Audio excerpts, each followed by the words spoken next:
Buenos días, estimado. Mi nombre es Vladimir Rojas, soy enfermero de salud ocupacional y en esta presentación vamos a abordar algunos aspectos relacionados a actualizaciones en electrocardiografía que entiendo que ustedes manejan hasta cierto punto. Sin embargo, el objetivo de esta presentación es justamente poder revisar algunos aspectos y poder llevarlos a la actualidad relacionada. El electrocardiograma es un examen que sirve para medir la actividad eléctrica del corazón. Esta actividad eléctrica es reflejada en un registro, que puede ser un trazado en un papel o directamente almacenado en un medio digital.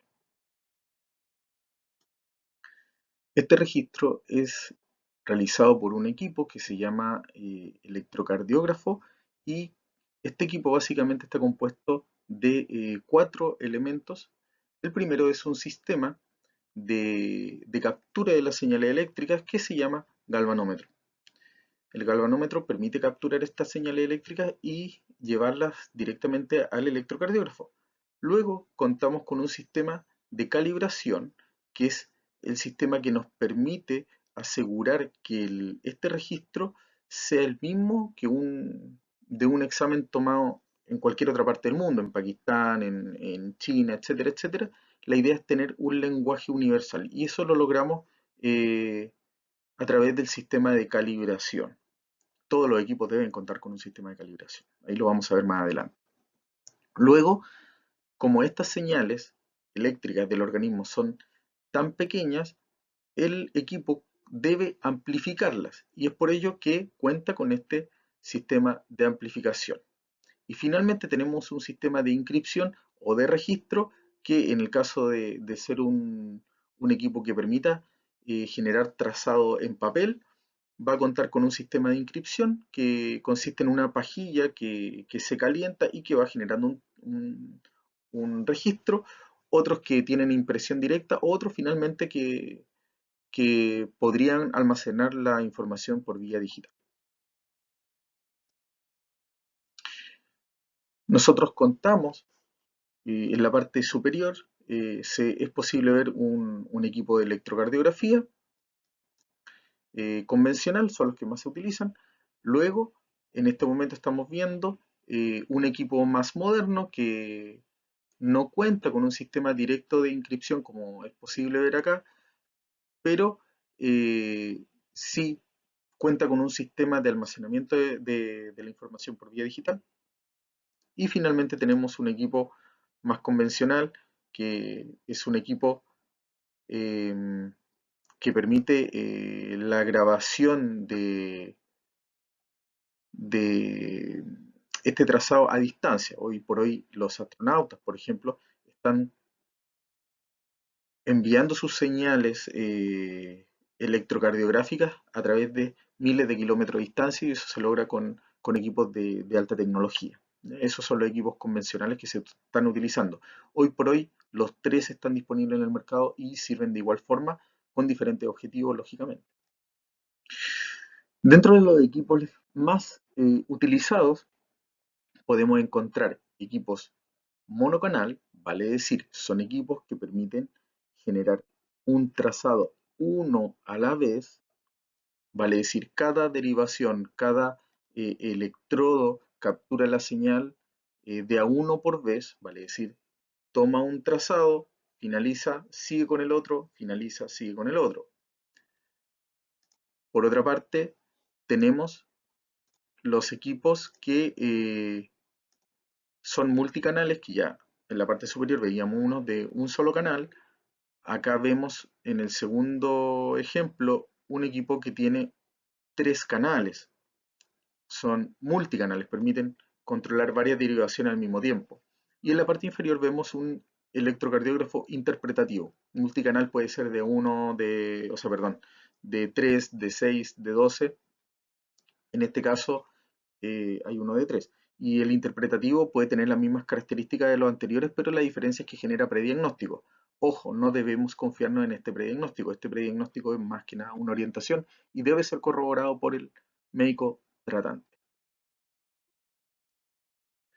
Los equipos cuentan con un panel de datos que permite el ingreso de información directamente. En la parte superior vemos un panel de datos con teclado QWERTY, se llama así porque en la parte superior figura esa palabra que quedó para la historia en realidad. Es el mismo teclado que vemos en los celulares, en los computadores, y en la parte inferior vemos otro tipo de teclado que también se utiliza, que es el teclado autointegrado.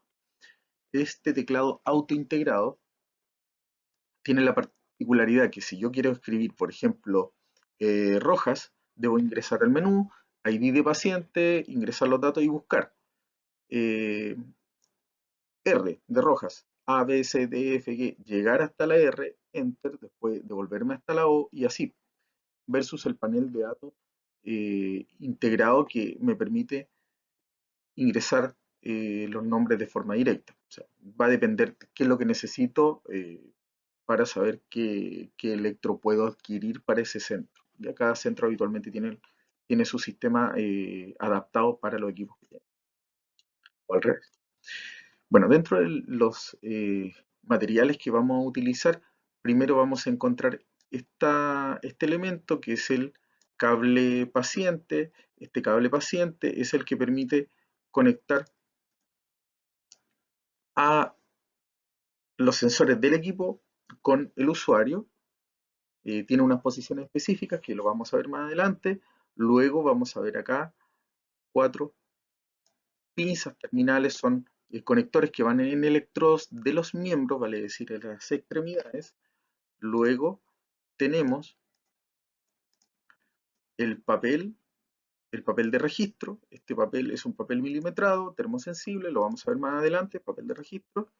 Luego los electrodos precordiales, que son en este caso unas copas de succión, que si no se encuentran de esta forma, también existen electrodos autoadherentes como estos. Ya existe su diferencia, lo vamos a ver en un momento más, pero pueden ser utilizados de forma indistinta. Por otra parte, tenemos el cable de poder, que es el que nos va a permitir dar energía eléctrica al equipo,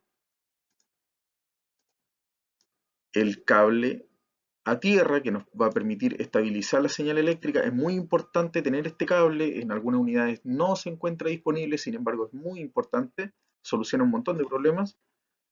Y tenemos acá el gel conductor también, que nos va a permitir conducir la señal eléctrica cuando tenemos algún elemento de barrera, como puede ser el, el vello corporal. Otros elementos que se necesitan, tenemos papel, toalla de papel, para que el usuario se pueda retirar los excesos de gel conductor. Tenemos también algodón, torulas de algodón, que nos van a permitir aplicar el alcohol con el cual vamos a desgrasar la piel del usuario. Alcohol de 70 grados, no utilizar de 90 grados o superiores a 70 grados, ya que el alcohol se considera tóxico, puede dañar la piel, la reseca, genera daño celular, por ende 70 grados el mismo que se utiliza para aseptizar, entendiendo que el objetivo en el electrocardiograma es básicamente desgrasar la piel, no aseptizar. Sin embargo, se utiliza el mismo, ¿ya? Por la toxicidad que representa tener un alcohol de mayor graduación. ¿Ya? Por otra parte, en la parte inferior observamos la bata, que es muy importante porque nos va a permitir resguardar la privacidad del usuario. Y nuestro actor principal, lógicamente, sería el equipo de electrocardiografía. Lo que observamos en esta diapositiva es el cable de electrodos paciente, que es el cable que va a conectar el equipo de electrocardiografía con el usuario. Este equipo cuenta con un conector que va directamente al equipo de electrocardiografía, un cable troncal, un interconector o este macizo que se observa ahí. Vamos a encontrar también los cables y las terminales que van en cada uno de los electrodos. Tanto este como este son utilizados para las derivaciones de los miembros, ¿verdad? En las extremidades. Y estos 6 que se ven a nivel central son los que corresponden a las derivaciones del tórax o derivaciones precordiales. Lo vamos a ver más adelante. Nosotros, para, para poder conectar estos terminales, vamos a necesitar utilizar ciertos elementos, como este electrodo de succión con copa metálica, los cuales están compuestos por los siguientes elementos. En la parte inferior vamos a encontrar la copa de succión, que es metálica, es cóncava. En la parte superior vamos a encontrar un bulbo, que básicamente es un elemento de goma que nos va a permitir generar la succión, perdón, y vamos a encontrar un terminal conector que nos va a permitir introducir por esta vía el terminal del cable eh, de paciente.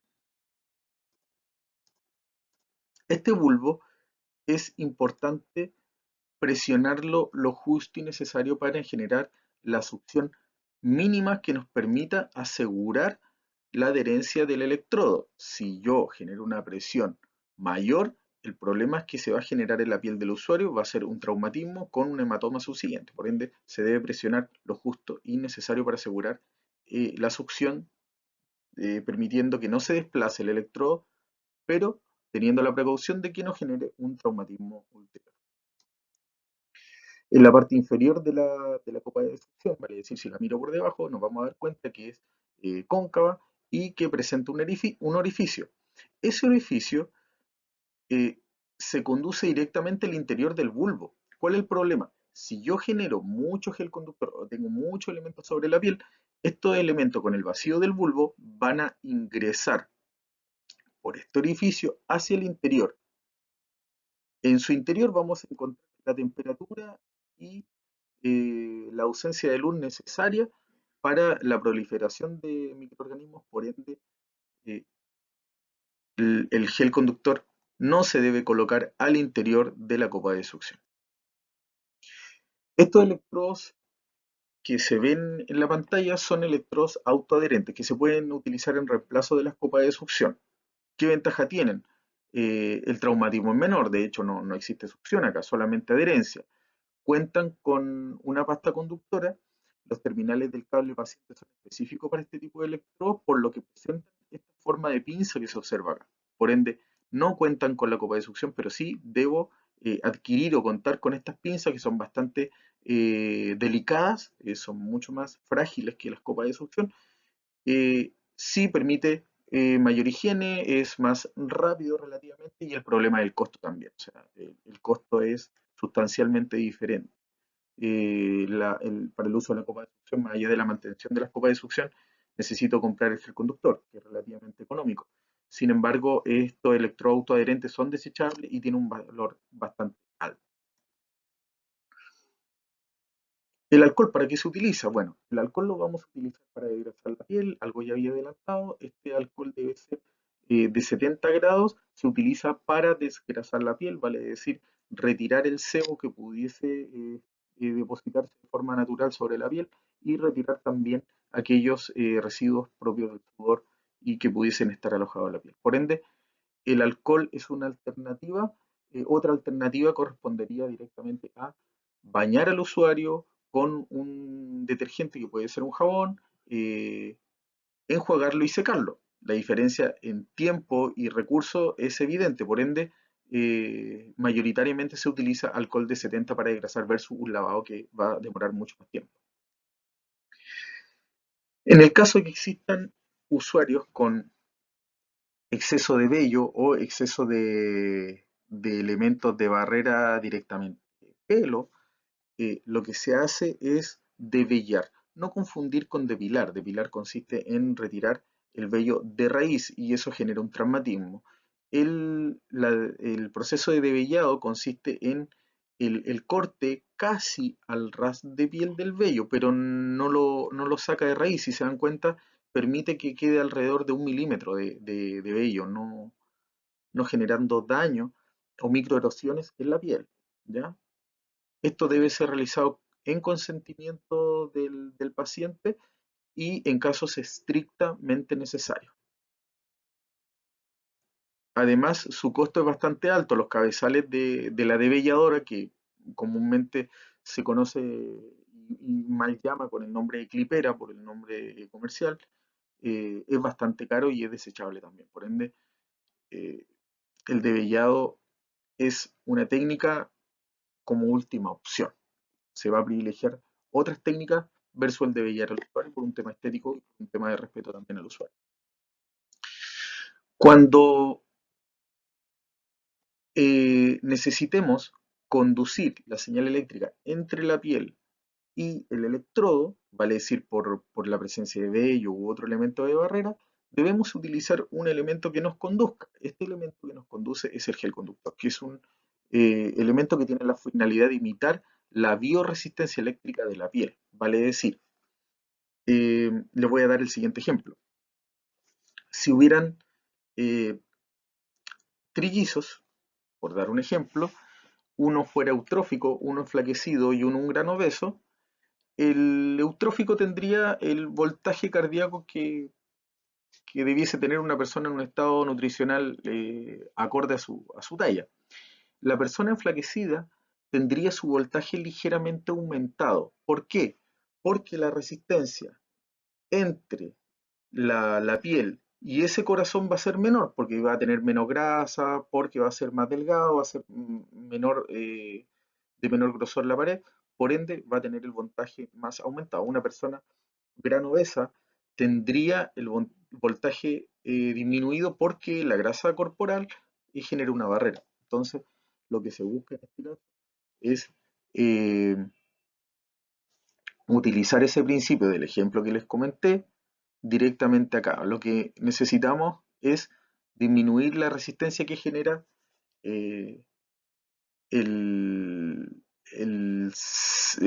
digamos, los elementos externos que pudiesen estar presentes, que ya lo retiramos con el desgrase del alcohol, pero puedo mejorar la conducción con este gel. El asunto es que este gel no puede tener elementos que favorezcan la barrera, por ende debe tener la misma resistencia de la piel y es por eso que están diseñados específicamente con la misma resistencia eléctrica de la piel.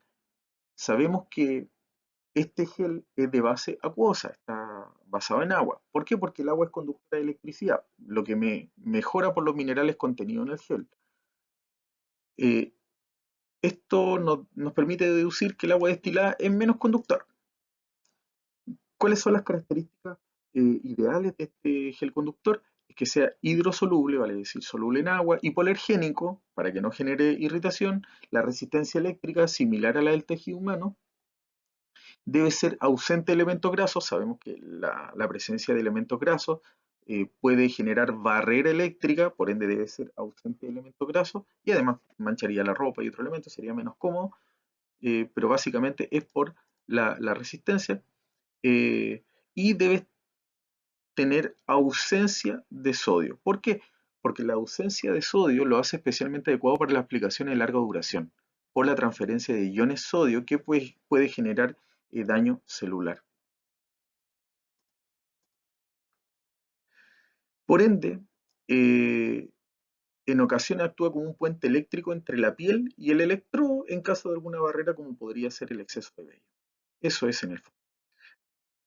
Lo que vemos acá es justamente el ejemplo. Está, por una parte, la piel, los los vellos que están aquí, y el gel conductor que va a permitir generar un puente entre la piel y el electrodo. Entre la piel y el electrodo. Ujú.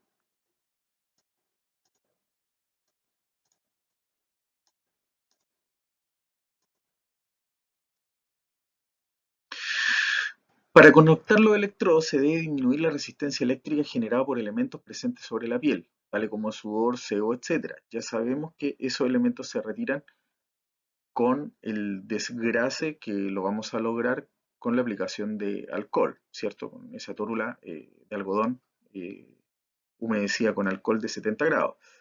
El gel conductor se va a aplicar directamente sobre la piel en el tamaño de una lenteja, vale decir, como el tamaño de un cuadrado de un cuaderno de matemática convencional. Es muy pequeño. ¿Por qué? Porque necesitamos humedecer básicamente los bordes y no otro elemento. Este,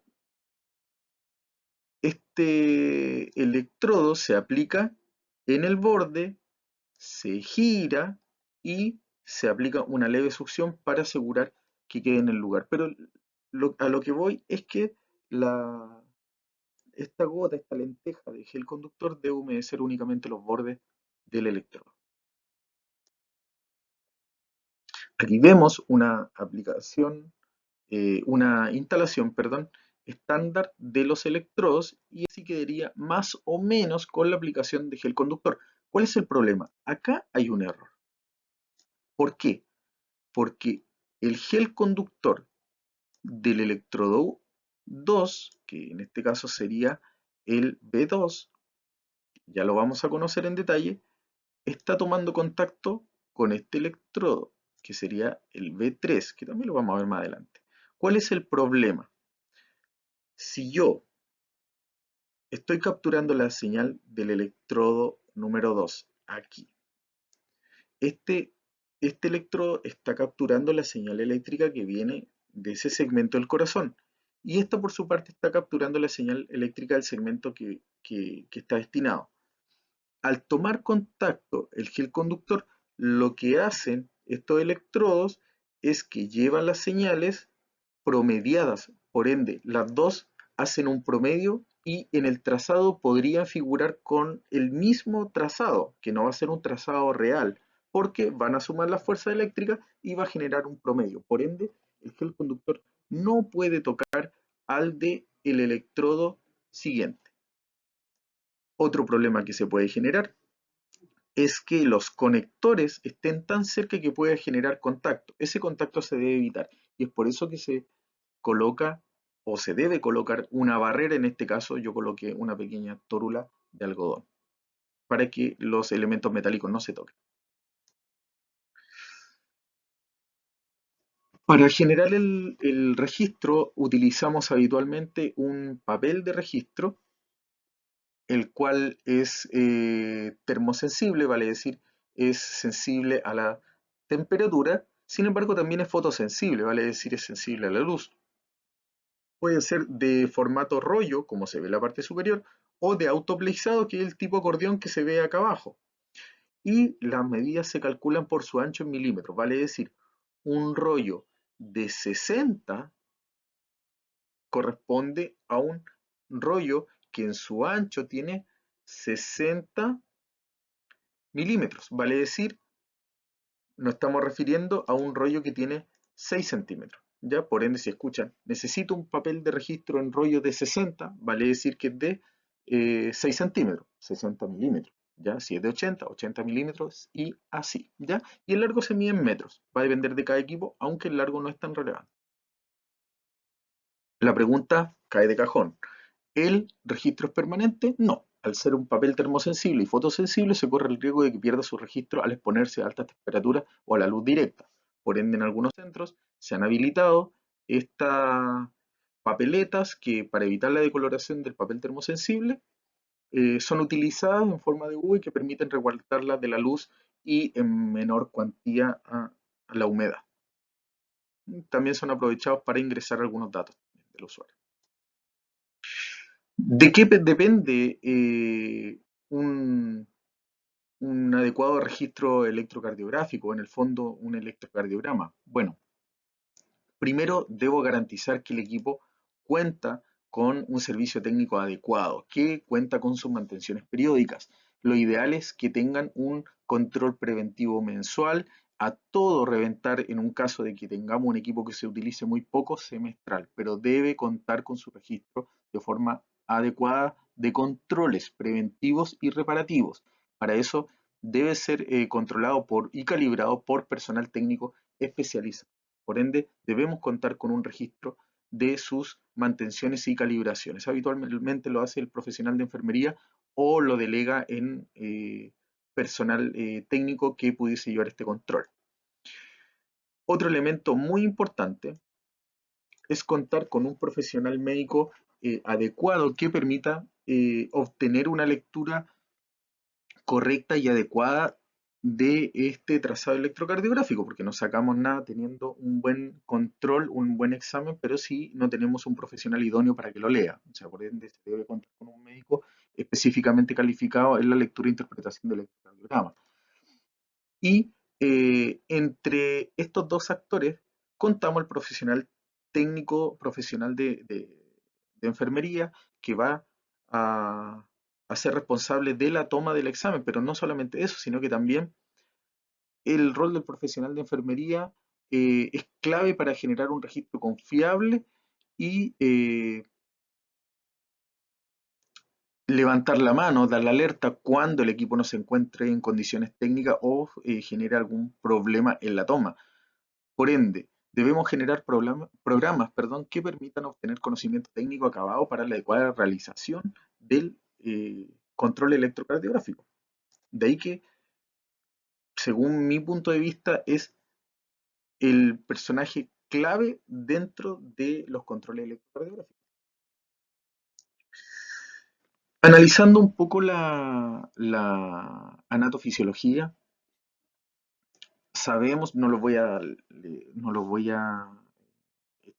extender mucho en este punto, pero reforzando lo que ustedes ya saben, el corazón es un órgano hueco que contiene en su interior cuatro cámaras, dos atrios o anteriormente llamado aurículas. Sabemos que hoy en día hay una estructura anatómica que va por fuera del corazón que se llama aurícula, por ende lo vamos a llamar atrios.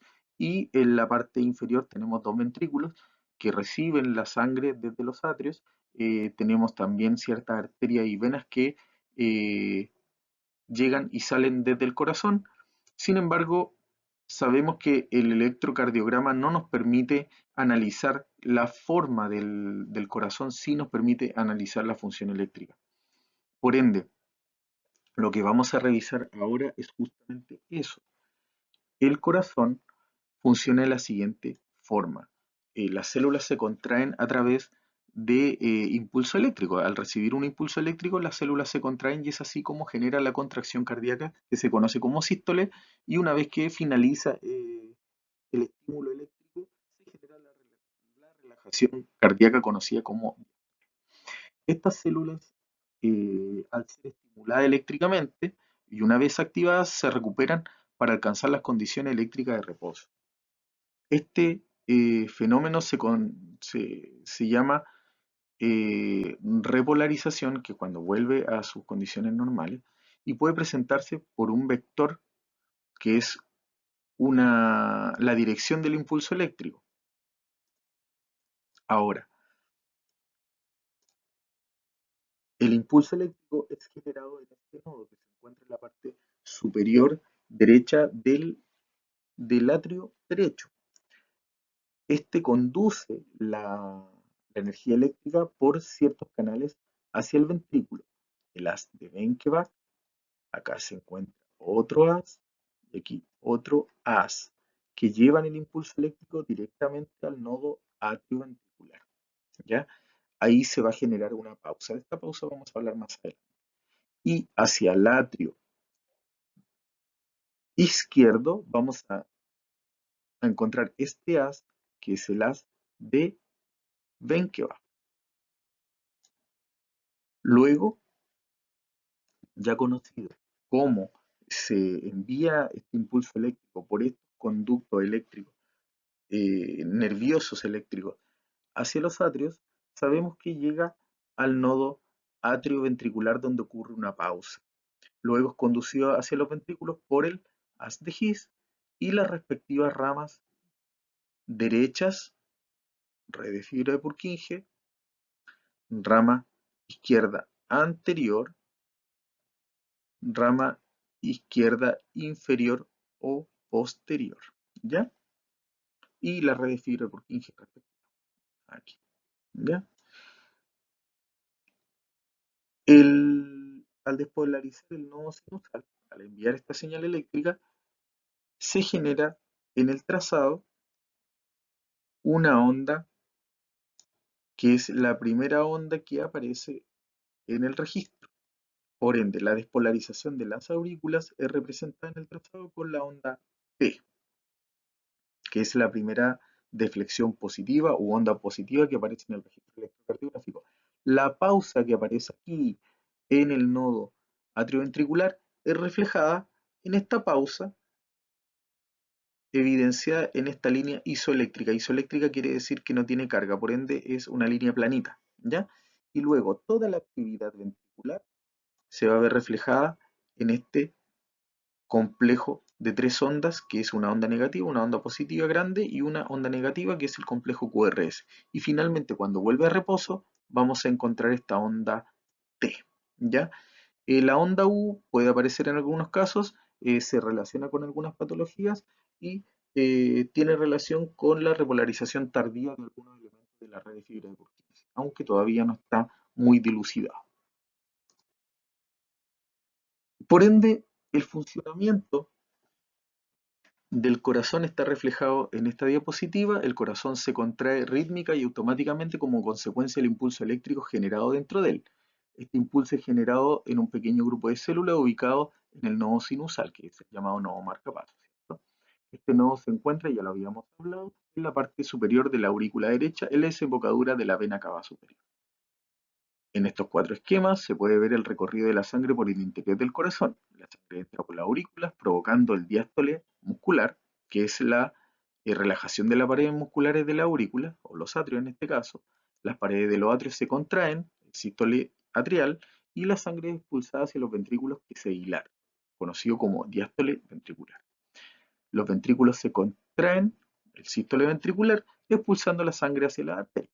Se inicia primero la diástole auricular, seguida del diástole ventricular y durante 0,4 segundos, muy pequeñito el tiempo, todo el corazón permanece en reposo. Esto es llamado el diástole general, ¿ya?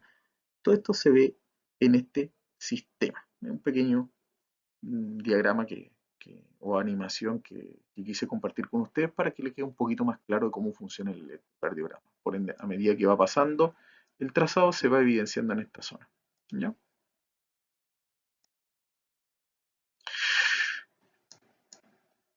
El impulso eléctrico se dirige de la siguiente forma, esto más que nada reforzando lo que habíamos conversado anteriormente. El nodo sinusal genera el impulso, el cual pasa al nodo atrioventricular. De este nodo pasa a la tejiz y de la tejiz pasa a la rama derecha y la rama izquierda de forma simultánea, que vienen siendo los ventrículos. Y de ahí este impulso llega a la fibra de Purkinje. El sistema de conducción eléctrica del corazón permite que el impulso generado en el nodo sinusal sea propagado y estimule el miocardio, causando su contracción. Miocardio conocemos al músculo cardíaco, ¿cierto? Consiste en una estimulación coordinada del miocardio que permite la eficaz contracción del corazón, permitiendo de este modo que la sangre sea bombeada por todo el cuerpo. Vamos a observar que en el trazado van a aparecer estos registros. Básicamente, y nuevamente, volviendo a considerarlo, ya lo habíamos hablado, aparece la primera deflexión positiva, que es la onda P. Este segmento PR viene a ser la pausa que ocurre en el trayecto o en el viaje de este impulso eléctrico al pasar por el nodo atrioventricular, la contracción de los ventrículos, que está representada por este complejo QRS, y finalmente la repolarización de los ventrículos y atrios, que vendría a ser reflejada en la onda T.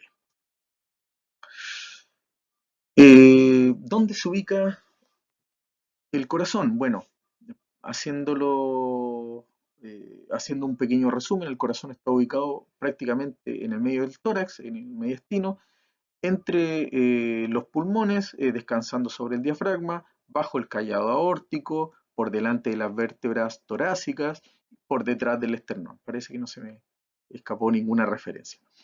Se separa de las vértebras por el esófago y la aorta hacia la izquierda.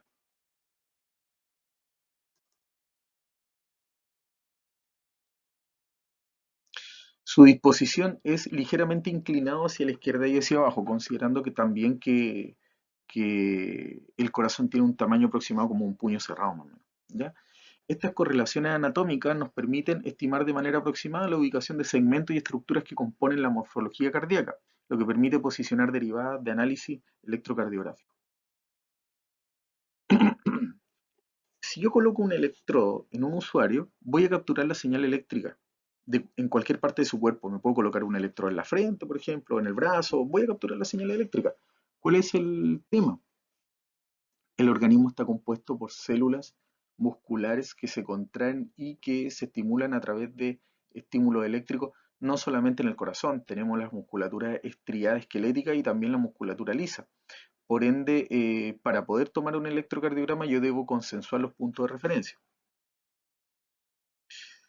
Para ello, consideramos básicamente el estándar de 12 derivaciones, o sea, vale decir 12 controles, los cuales se clasifican en derivaciones monopolares o unipolares, vale decir de un solo polo, que en este caso sería un polo positivo. Acuérdense, las pilas, ¿cuántos polos tienen? Tienen dos, uno positivo y negativo. En este caso, las monopolares cuentan solamente con el polo positivo. Las bipolares, que cuentan un punto de partida y un punto de llegada, serían con polo negativo y positivo.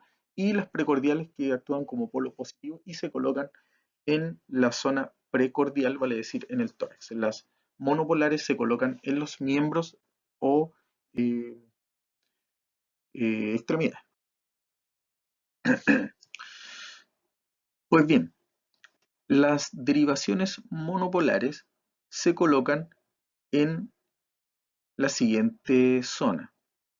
Tenemos la derivación derecha, que en inglés derecha se tipifica como right, que viene a decir derecha en inglés, se va a colocar en la parte anterior de la muñeca derecha.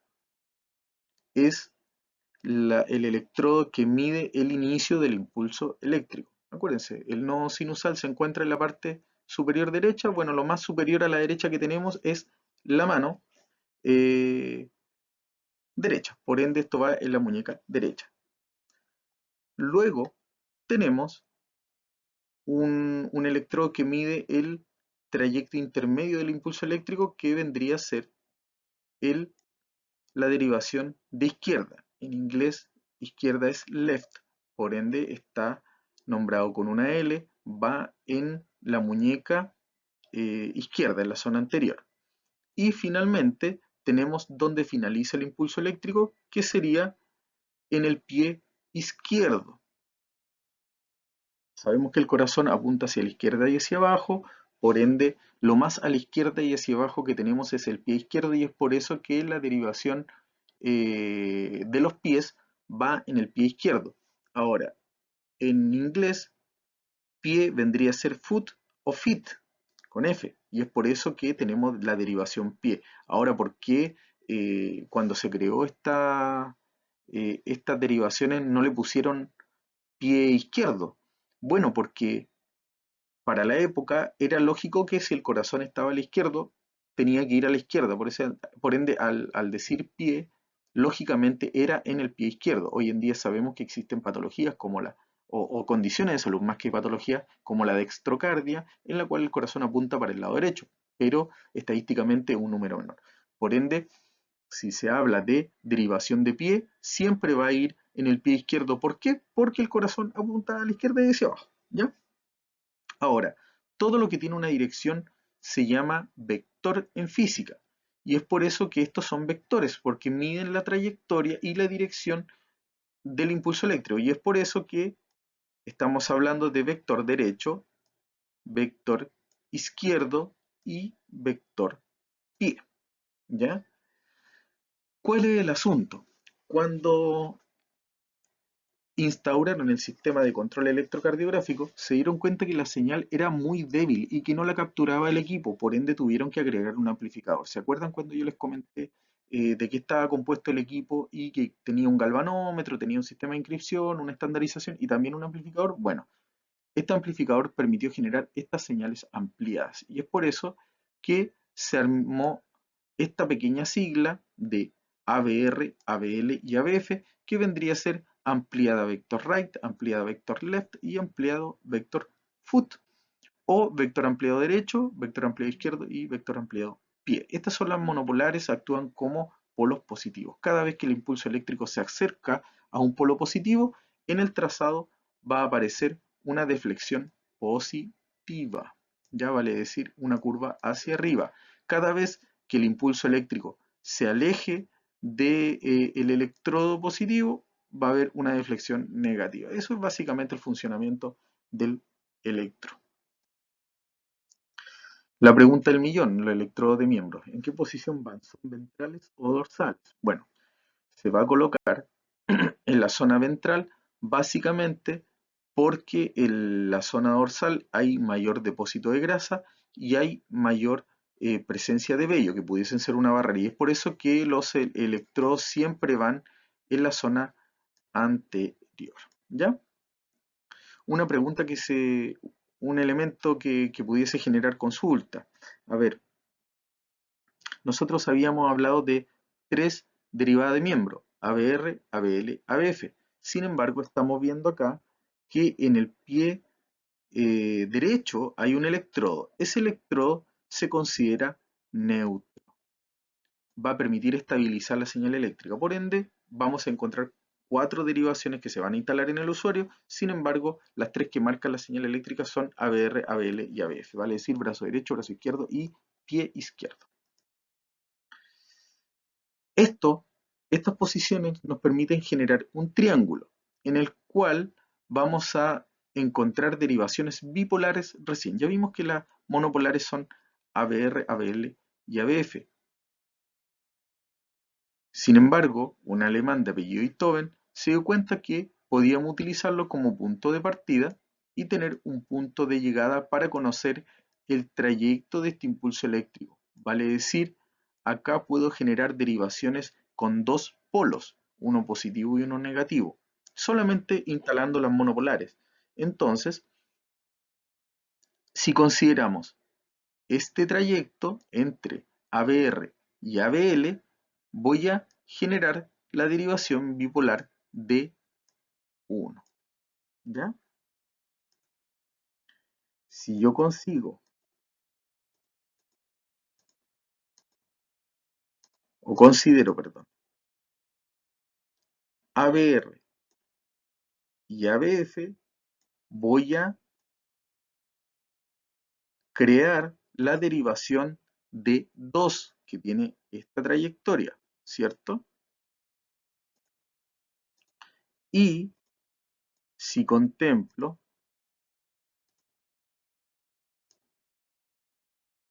ABL con ABF, voy a crear el trayecto de la derivación de 3.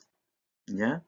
Por una parte tengo D1 que contempla ABR con ABL, D2 ABR con ABF y D3 ABL con ABF. Esas serían las derivaciones bipolares. En este pequeño diagrama vemos cómo se genera la despolarización cardíaca y a medida que va avanzando el electrodo, que se va acercando al polo positivo, que en este caso está representado acá, va generando deflexiones positivas. En ocasiones, los médicos pueden pedir un trazado de ritmo. ¿En qué consiste esto? Consiste en una derivación de a lo menos 6 segundos de largo, como se observa en la parte inferior. Vemos acá que está de 1, de 2, son bipolares, de 3, luego están las monopolares, ABR, ABL, ABF, y luego tenemos todas las precordiales, ¿cierto? Que son 6. En la parte inferior estamos viendo el trazado de ritmo, que es un D2 con una longitud más allá de lo habitual, vale decir, es una longitud de a lo menos 6 segundos. Se llama trazado de ritmo porque les permite al profesional médico determinar si existe la presencia o ausencia de arritmias, ¿ya? Entonces habitualmente el médico le va a pedir un trazado de ritmo o, como se indica de forma coloquial, un trazado de D2 largo.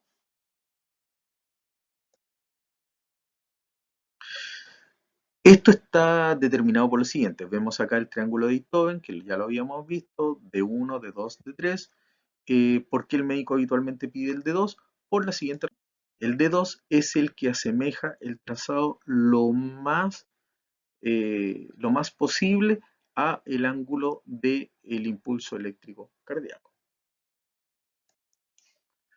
Pues bien, ¿qué pasa si tenemos el caso de un usuario que presente amputación en uno de sus miembros? Bueno, la derivada se posiciona lo más cerca de la posición universal original, de igual manera si el paciente presenta yeso, férula u otro elemento similar.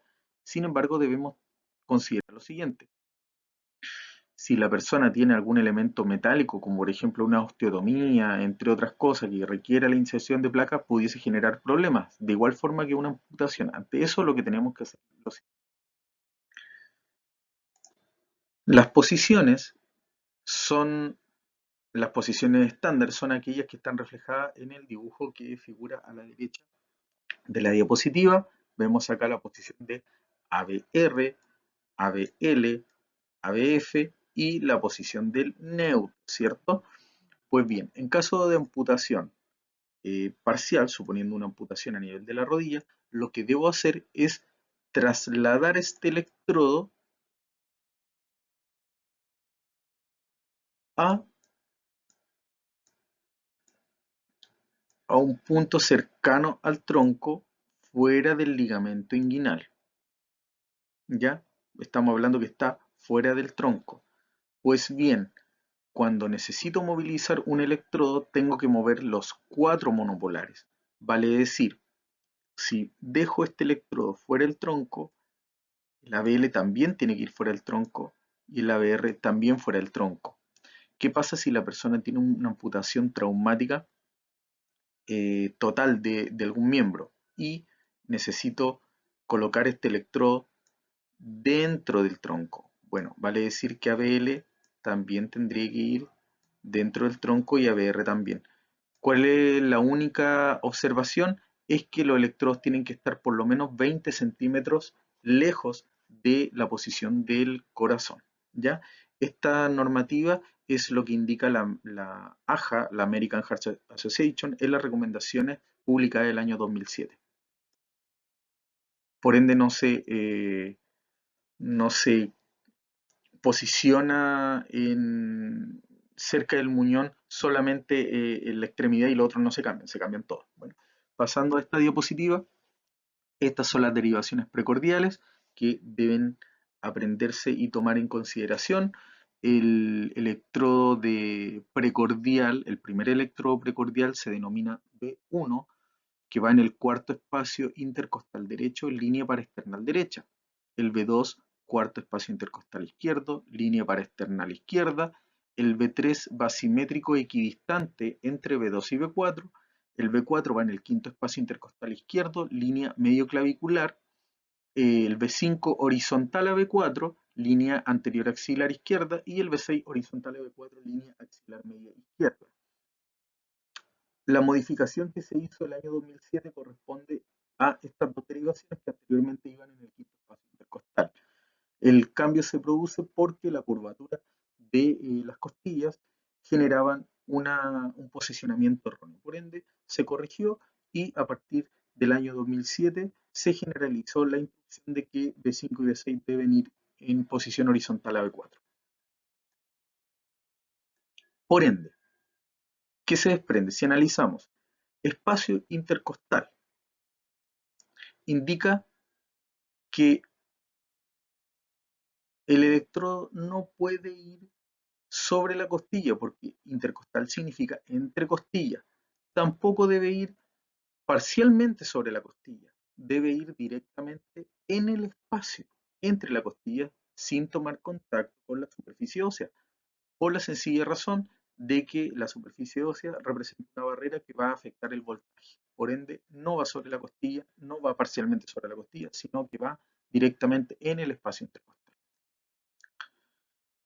Por otra parte, si tengo un usuario más pequeño, por ejemplo un usuario pediátrico, debo considerar el uso de electrodos pediátricos, debido a que un electrodo de mayor tamaño va a tocar, como es posible ver en la presentación, observamos que a la derecha existe la posición de un electrodo pediátrico en un usuario pediátrico. A la izquierda es la comparación de cómo se vería un electrodo convencional utilizando mayor espacio torácico, eh, tomando contacto con más de una costilla en la parrilla costal de un infante. Por ende, hay que tener mucho cuidado al momento de posicionar los electrodos, considerando siempre el electrodo acorde al tamaño del usuario. Aquí vemos las diferentes líneas esquemáticas. Son las líneas paresternal, que quiere decir inmediatamente al costado del esternón sin abarcar o invadir el esternón, la línea media clavicular, línea axilar anterior, línea axilar media. Son líneas imaginarias que debemos generar. En esta diapositiva podemos observar un ejemplo de derivaciones correctamente posicionadas. Sin embargo, aún así presentan ciertos errores. Por ejemplo, es posible observar que el V1 está abarcando parte de la costilla superior y está abarcando parte de la costilla inferior. Sin embargo, el resto de las posiciones están bien colocadas. En esta diapositiva observamos los electrodos posicionados en el tórax del usuario. Es importante considerar que cuando vamos a instalar V2, el V2 no se puede colocar inmediatamente frente a V3. La situación que puede ocurrir es que, o la razón por la cual fundamentamos por qué tenemos que volver a medir la posición del electrodo al colocar V2, es que esta persona podría tener una escoliosis o desbalance pélvico que puede generar una asimetría en el tórax, y eso implicaría que si colocamos el electrodo V2 frente al V1 podría estar mal colocado. Por ende, siempre se debe medir V2 al igual como se midió y se posicionó V1, ¿ya? La posición del V3 es lineal equidistante entre V2 y V4, por ende aquí estaría mal posicionado el V3. Debiese ir siempre lineal equidistante entre B2 y B4. Ahora, la pregunta es, ¿qué pasa si cae justamente directamente sobre una costilla? Bueno, la posición del electrodo B3 en ningún momento indica que debe ir sobre el espacio intercostal, por ende es la única posición que tolera y permite que esté posicionado sobre una costilla. ¿Cómo ubicamos los espacios intercostales? Bueno, lo que tenemos que hacer es justamente palpar.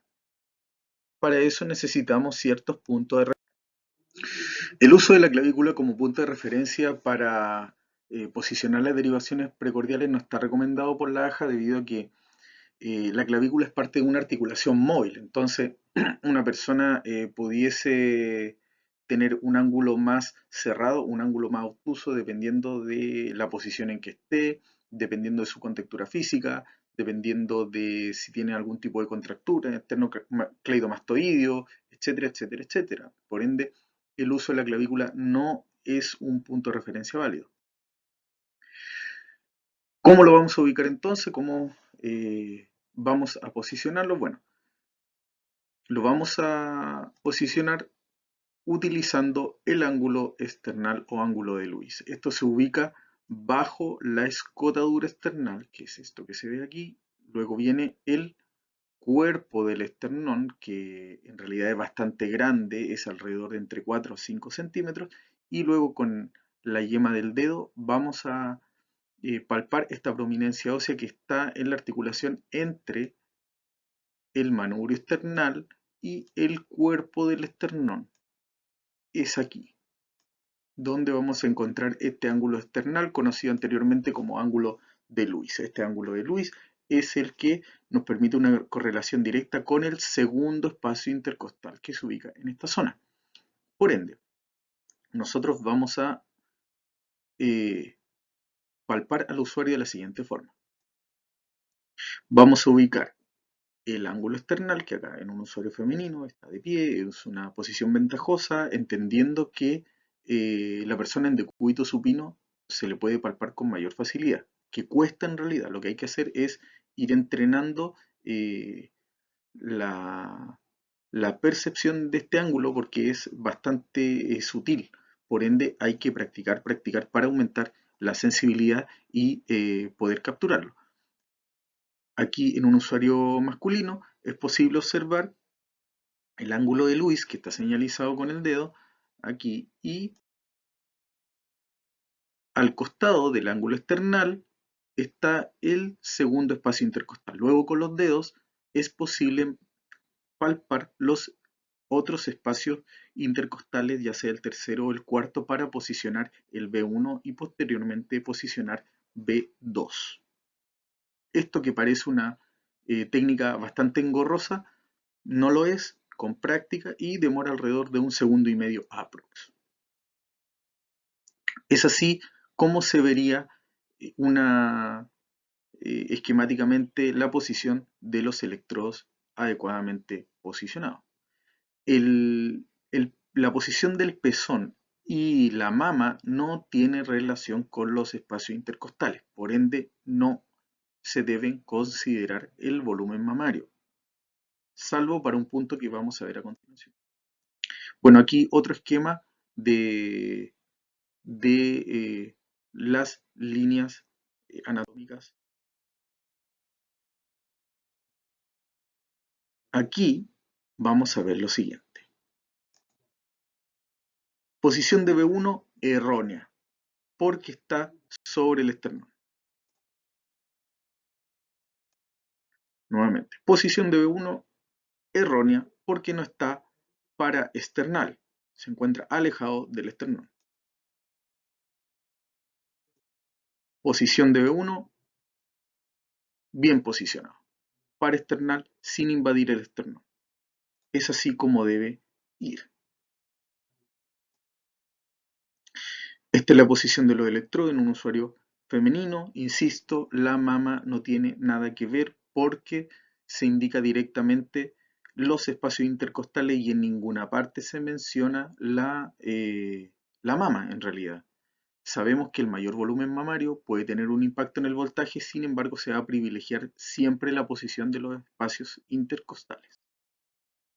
Por ende, el brasier o sostén debe ser retirado para asegurar el adecuado posicionamiento de los electrodos. ¿Ya? Si yo tengo el brasier eh, en el usuario, o la usuaria en este caso, eh, no puedo garantizar que estén posicionados en los lugares que corresponden. Virtualmente todos los electrodos apuntan al nodo atrioventricular. Por ende, si los saco de su posición, no estarían apuntando al nodo atrioventricular. Se debe retirar por ende el brasier, resguardando la privacidad del usuario.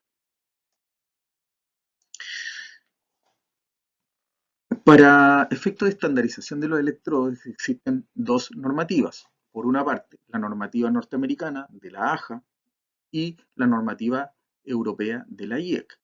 El problema es que ambos tienen colores distintos y los tipifican de forma distinta. Por ejemplo, la AJA, la American Heart Association, tipifica las derivaciones precordiales como B1, B2, B3, B4, B5, B6 y la IEC es C1, C2, C3, etc. ¿Cuál es el problema? Es que tienen colores totalmente distintos, por ende la moraleja sería no aprendérselo por colores, sino por posición adecuada.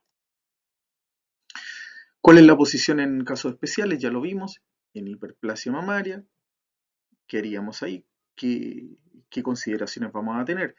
¿Qué vamos a hacer en una resección mamaria? ¿Qué vamos a hacer en una mamoplastía? ¿Qué vamos a hacer en un usuario granobeso? Bueno, la posición es la misma. Hay que respetar la posición de los electrodos en los espacios intercostales. Por ende, acá vemos un usuario femenino. Aún así, si bien la posición de la modelo no nos permite garantizar que las líneas imaginarias estén,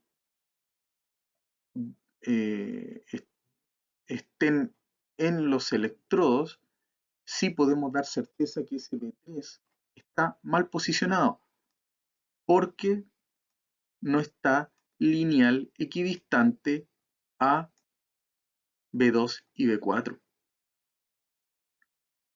¿Qué hacemos si el usuario tiene marcapasos? Sabemos que los usuarios con marcapasos no pueden estar sometidos a ciertas energías, por ejemplo, en el caso de una resonancia magnética. Bueno, en este caso no interfiere para nada, por ende yo podría tomar un electrocardiograma en una persona con marcapasos. Es más, el electrocardiograma en personas con marcapasos es una herramienta que nos permite verificar si el marcapaso está funcionando de forma adecuada. Por ende, se toma electrocardiograma en personas con marcapasos sin ningún tipo de inconveniente. Es común la consulta en relación a la posición de las derivaciones precordiales en caso de usuario femenino, en caso de gigantomastía u otro símil. En este caso se debe respetar la ubicación original según el punto de referencia validado. ¿Ya? Espacio intercostal, línea imaginaria, es lo que manda. Pues bien, ¿se deben retirar los elementos metálicos? Bueno, por consenso se indica el retiro de elementos metálicos. Hay estudios que indican de que aquellos elementos metálicos que no generen interferencia electromagnética podrían no ser retirados. Sin embargo, para evitar cualquier tipo de elemento, se sugiere el retiro de elementos metálicos. Aún así.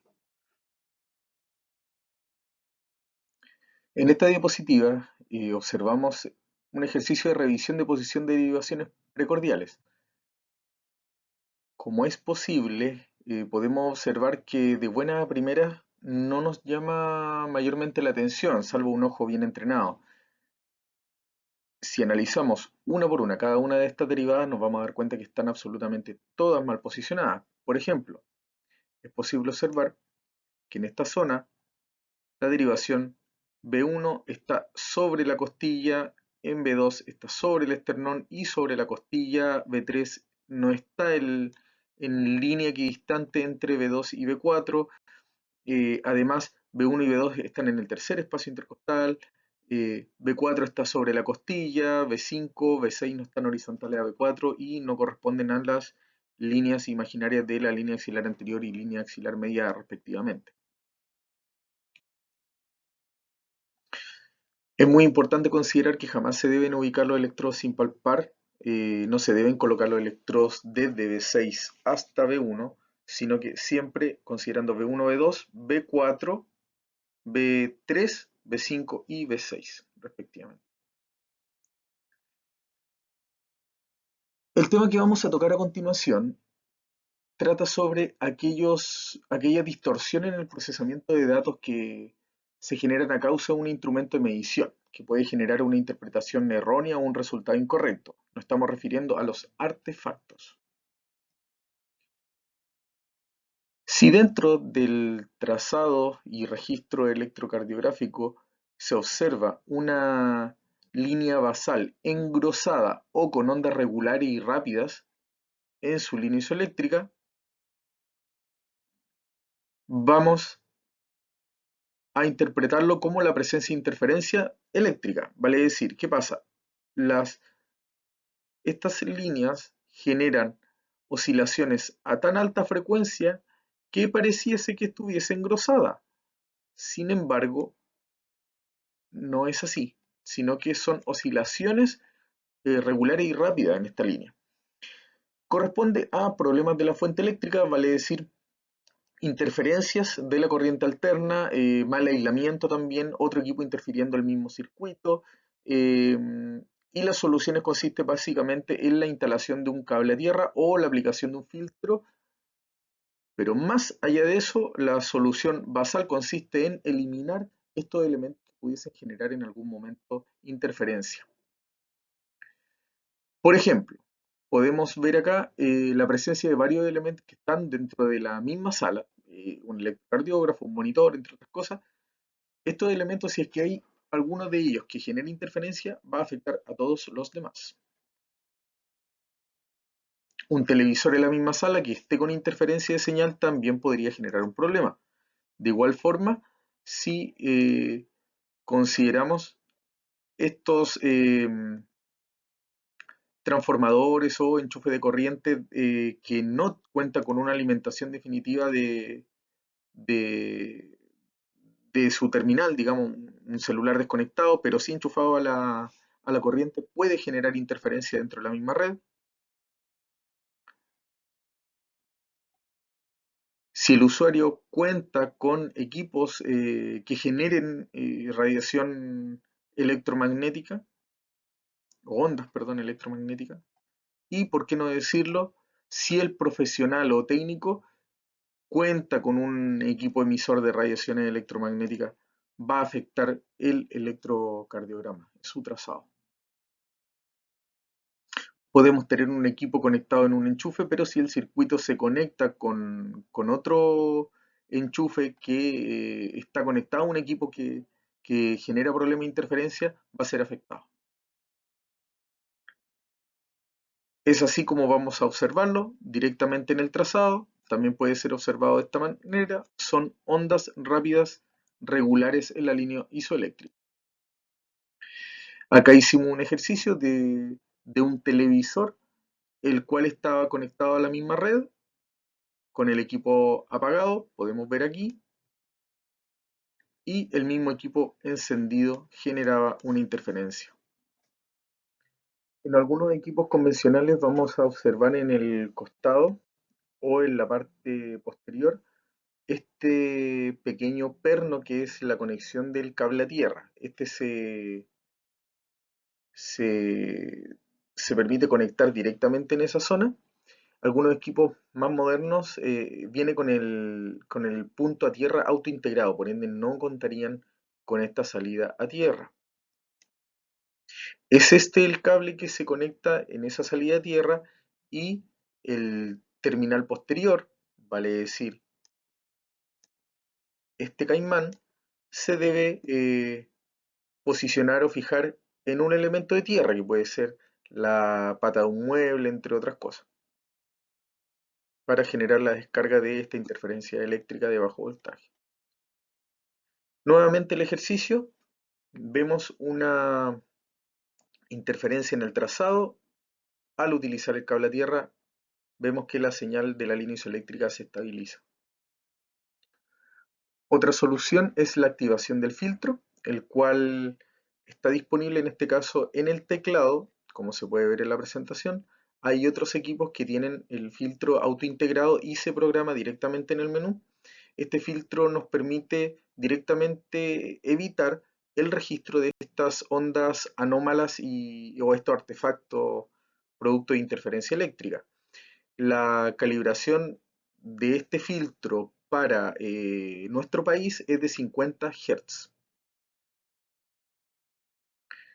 Si se observa que en la línea isoeléctrica encontramos ondas rápidas deformes e irregulares en esta línea isoeléctrica, esto es debido a que el equipo electrocardiógrafo, el galvanómetro que está dentro del equipo de electrocardiógrafo, va a capturar todas las señales eléctricas y sabemos que en nuestro organismo tenemos musculatura estriada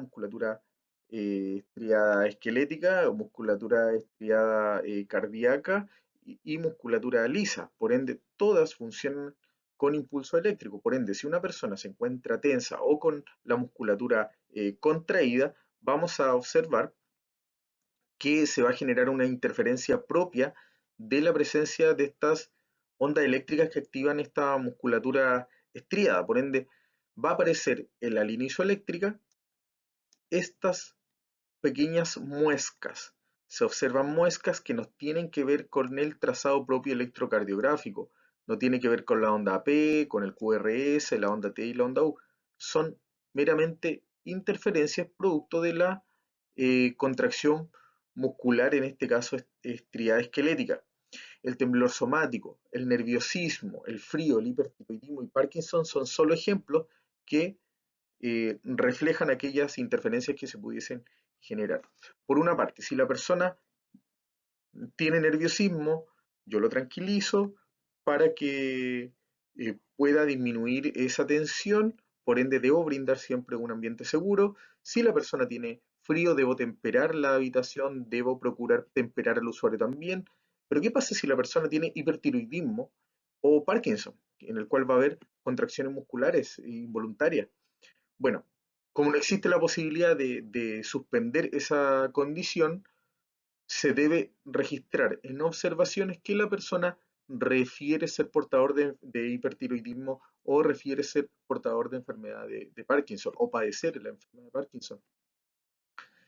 Otra forma en que yo podría describirlo es: usuario presenta movimientos musculares involuntarios, por la sencilla razón que no puedo indicar usuario padece de Parkinson, debido a que yo no soy médico y no puedo diagnosticar, pero sí puedo referir lo que me indica el usuario y puedo describir los signos y síntomas que están presentes.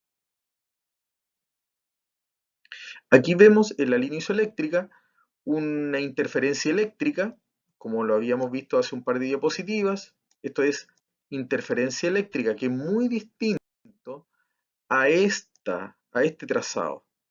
En la diapositiva anterior veíamos que las ondas eran regulares, en este caso son irregulares. Se observan líneas irregulares. Es así como podemos diferenciar entre una interferencia eléctrica y una interferencia producto de la contracción muscular involuntaria o voluntaria.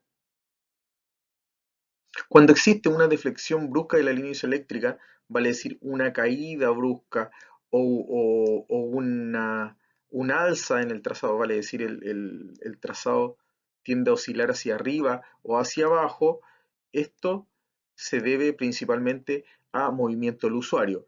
Esto es cuando contamos con mucha suerte, porque habitualmente el trazado es un trazado errático. Van a aparecer líneas hacia arriba, hacia abajo, muy engrosadas.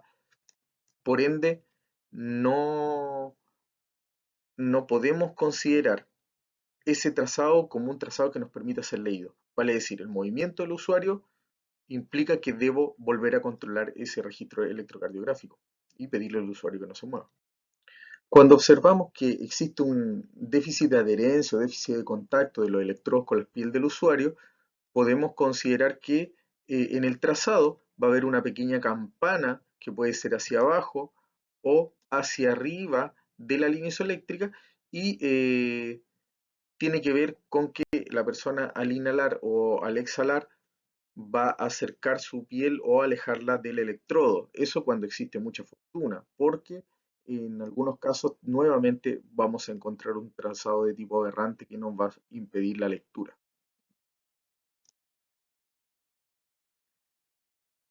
Existen formas generales, vamos a abordar algunas, de cómo evidenciar solamente mirando el trazado cuando están mal puestos los electrodos. Un ejemplo de ellos es directamente cuando posicionamos bien o mal el ABR.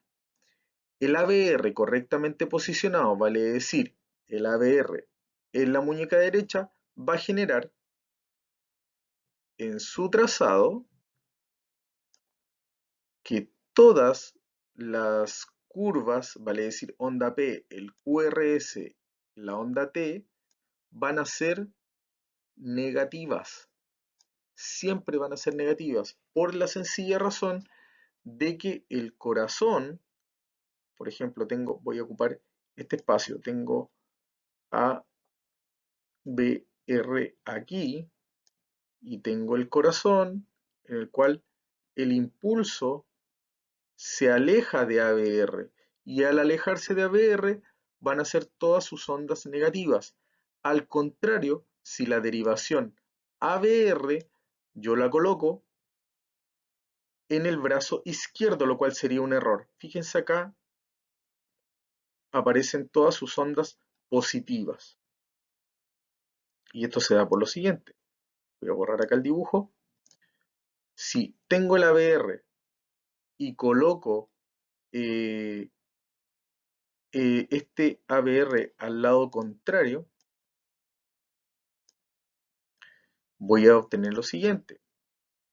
Tengo el corazón, el impulso que va a la izquierda y hacia abajo, y voy a encontrar ABR en el lado izquierdo. Por ende, acá el impulso se está acercando a ABR, y es por eso que puede generar una onda positiva, onda P, QRS y una o complejo QRS en realidad, y una onda T positiva. Y es por eso que mirando el trazado, si yo veo una ABR de predominancia positiva, quiere decir que esa derivación ABR está posicionada en otro lado habitualmente en el brazo izquierdo, que es la gran mayoría de las fallas al instalar el ABR. Otro caso en el cual el ABR podría dar positivo es cuando la persona tiene dextrocardia o sitio inverso, vale decir, el corazón en vez de tenerlo apuntando hacia la izquierda, lo tiene apuntando hacia la derecha. Sin embargo, existen varios otros signos que el médico va a considerar para observar y descartar o confirmar una dextrocardia. Sin embargo, para nosotros, si el ABR tiene predominancia positiva, debo asegurarme de que esté bien posicionado. Algunos ejercicios que observamos. Estas diapositivas con estas posiciones, ¿están bien colocados los electrodos precordiales o están mal colocados?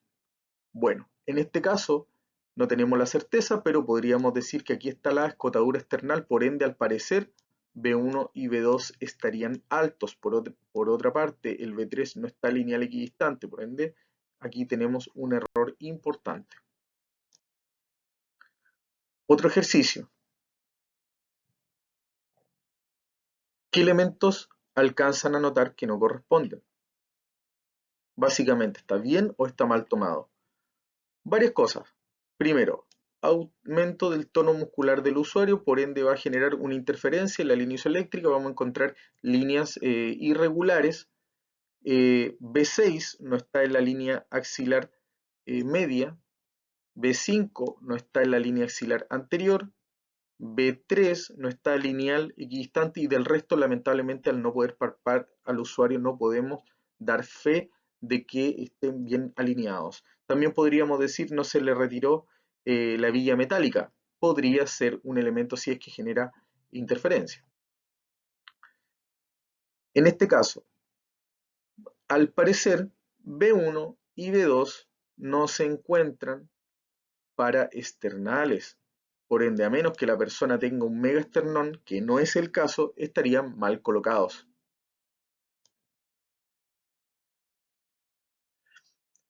En este ejemplo vemos varios errores. De partida, el brasier representa una barrera que debe ser retirada para poder asegurar la colocación idónea de los electrodos. Tenemos este B3 que no está lineal equidistante. Por el ángulo de la modelo no tenemos la certeza, pero al parecer B4 no estaría en la línea media clavicular. No podemos dar fe de B5 y B6.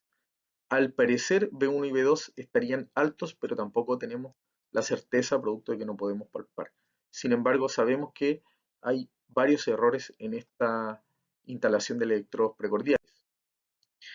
Acá vemos otra situación similar en la cual B3 no está lineal equidistante entre B2 y B4. Las terminales que están en los brazos podrían estar bien colocadas dependiendo de cómo se encuentra BF. Bueno, en este caso nuevamente el brasier genera una barrera, el B3 no está lineal equidistante, ponemos en serias dudas que B4 esté en el quinto espacio intercostal, porque de ser así implicaría que todo este segmento, todo este segmento sería una costilla, porque acá tendría el cuarto espacio intercostal y acá el quinto espacio intercostal. Es imposible tener una costilla de este volumen, o con esa curvatura.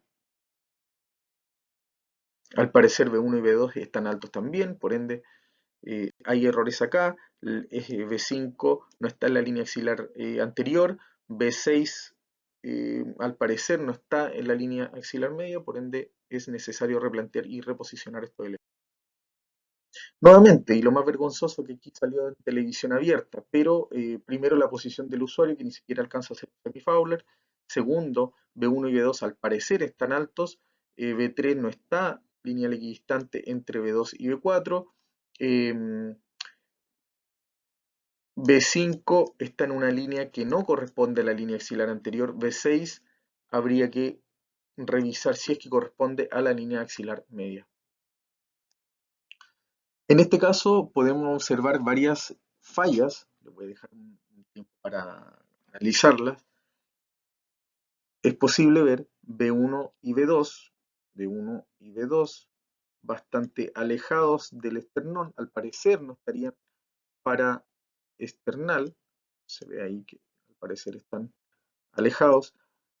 B4 se encuentra muy cercano de la línea de B2, por ende no estaría ubicado en la línea medio clavicular. B3 se encuentra en el hemitórax derecho, por ende tampoco cumple con el estándar, no está en la posición que corresponde, vale decir lineal equidistante entre B2 y B4. B5 no se encuentra en la línea axilar anterior y B6 no se encuentra en la línea axilar media. No podemos dar fe de los espacios intercostales, sin embargo, con los antecedentes que tenemos ya basta para decir que están mal posicionados. En esta diapositiva podemos observar que nuevamente el brasier se convierte en una barrera. B1, B2 no se encuentran paraesternales. B4 está muy por fuera del quinto espacio intercostal. En caso de no serlo, implicaría que de aquí hasta acá tendríamos una costilla, cosa que sabemos que no es así. B3 no está lineal equidistante entre B2 y B4 y muy claramente fuera del tórax. B4 está fuera del tórax y podríamos ver acá también que de las otras derivaciones no tenemos observación. Acá podemos observar un equipo de tecnología contemporánea y lo que parece ser un técnico con bastante experiencia o años en el oficio, lo cual claramente no es garantía de calidad en la toma del electrocardiograma. Vemos que B1 y B2 claramente no están paraesternales, B4 no podemos dar eh, garantía de que se encuentre en la línea media clavicular, B3 no está lineal equidistante entre B2 y B4, B5 no sabemos si está en la línea axilar anterior, pero claramente B6 no lo está. No corresponde este control electrocardiográfico a la realidad actual o idónea del sujeto. Como mensaje final podría decir que tomar un electrocardiograma de forma inadecuada es el equivalente a hacerlo a ciegas. Por ende, es muy importante y responsabilidad nuestra poder medir los espacios intercostales, posicionarlo donde corresponde, las derivadas de miembros, colocarla donde corresponde y eliminando cualquier tipo de artefacto para garantizar un control idóneo electrocardiográfico. Es responsabilidad nuestra que el médico pueda realizar una buena lectura, propiciando el acceso a un examen de buena calidad. Por ende, debemos tomar un buen examen y eso es responsabilidad nuestra. Agradezco mucho su tiempo. Muchas gracias por toda su atención.